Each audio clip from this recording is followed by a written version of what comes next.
ओम नमः शिवाय। शिव पुराण श्री शतरुद्र संहिता तीसरा अध्याय। अर्धनारीश्वर शिव जी। नंदीश्वर बोले, जब ब्रह्मा जी द्वारा रची हुई इस सृष्टि का विस्तार नहीं हुआ तब वे बड़े चिंतित होकर विस्तार के उपायों के बारे में सोचने लगे। ब्रह्मा जी ने विचार किया कि यदि कोई इस संबंध में मेरी मदद कर सकता है तो वे सिर्फ भगवान शिव हैं। तब अपने आराध्य देव भगवान शिव को प्रसन्न करने हेतु उन्होंने शिव शिवा के संयुक्त रूप की आराधना करनी आरंभ कर दी। उनकी स्तुति से प्रसन्न होकर भगवान शिव उनके सामने प्रकट हुए और बोले, हे ब्राह्मण, कहो क्या चाहते हो, अपने मनोरथ के विषय में बताओ ताकि मैं उसे पूरा करने में तुम्हारी मदद कर सकूं।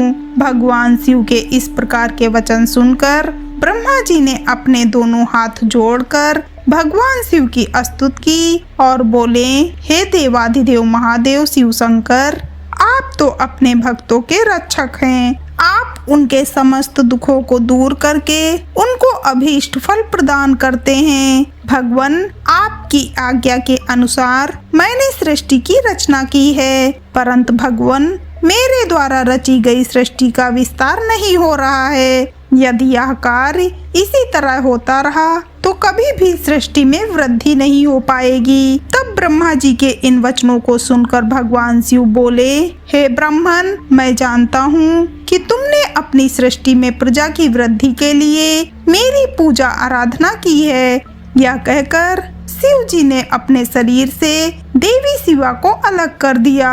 देवी शिवा को वहां देखकर ब्रह्मा जी देवी शिवा की स्तुति करने लगे और कहने लगे, देवी, आपके पति भगवान शिव की कृपा से ही इस सृष्टि का सृजन हुआ है। भगवान शिव बोले, हे ब्रह्मा जी, मैंने आपके मनोरथ को पूर्ण करने के लिए ही देवी शिवा को प्रकट किया है। इस सृष्टि का विस्तार तभी संभव है जब मैथुनी सृष्टि की रचना हो, इसीलिए तुम इस कार्य की पूर्ति करो। यह सुनकर ब्रह्मा जी भगवान शिव और शिवा दोनों की प्रसन्नता हेतु कार्य करने लगे। ब्रह्मा जी बोले, हे देवी, सृष्टि के आरंभ में आपके पति देवाधिदेव भगवान शिव ने ही मेरी रचना की थी और मुझे सृष्टि की रचना करने का आदेश दिया था, जिसके फलस्वरूप मैंने अनेक पुरुषों की रचना की, परंतु इतना करने पर भी उनकी वृद्धि संभव नहीं हो सकी।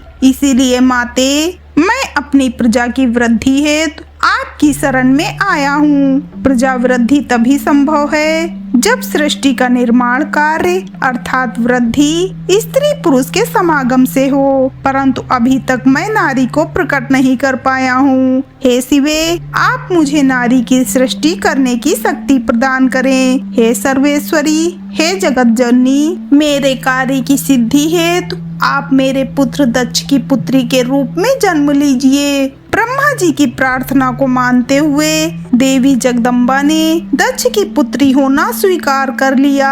यह कहकर देवी शिवा ने भगवान शिव के शरीर में प्रवेश कर लिया। तत्पश्चात शिव शिवा वहां से अंतर्ध्यान हो गए। तभी से शिव शिवा का अर्धनारीश्वर रूप विख्यात हुआ और इस संसार में स्त्री जाति की रचना संभव हुई। यह अर्धनारीश्वर स्वरूप वर्णन अत्यंत आनंददायक एवं मंगलकारी है। हर हर महादेव।